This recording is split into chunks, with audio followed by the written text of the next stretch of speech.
confess, Brian and I talked a lot on the phone prior to this interview. I was very, very drawn to things he talks about, not even in the back half of the book, but throughout the book, which is the fact that you found the readjustment to life back here exceedingly difficult, that you're still working on it, that you're pretty convinced that you were near enough explosions that probably you have some neurological damage, and it gets to you at times. And our conversation went in a very interesting direction when we started talking about the fact that this is a hero summit.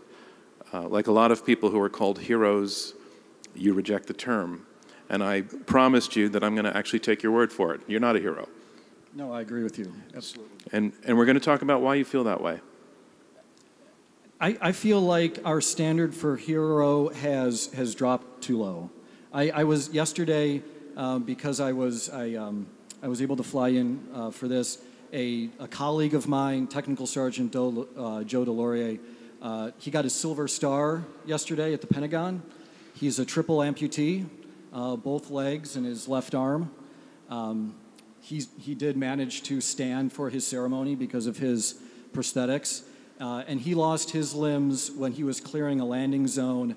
There was a wounded Marine, and the helicopter had to come in, and he was trying to clear it out, and he stepped on something he never saw.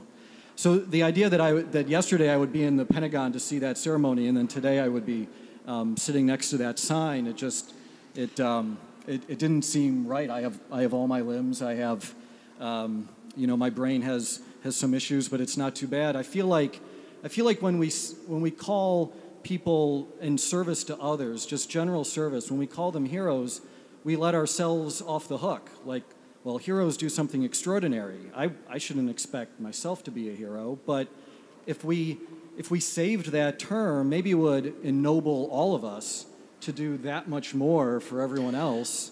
Maybe we would look on it as human empathy of doing what needs to be done. But you understand that everybody would want to give that term to you because none of us have done what you've done. And I think when we talked about this, you said, well, people are confusing heroism with doing a job you're very well trained for. What's the difference between those things? I would not approach an IED if I thought it was going to kill me, because I trust myself to be smarter than the bomber. I'm the smartest, most capable guy out here, and we would pull up.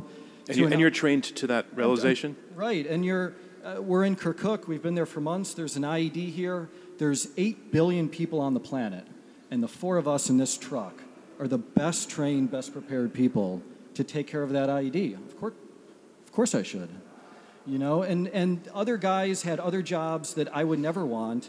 I can control an IED. I can't control the bullets coming at me.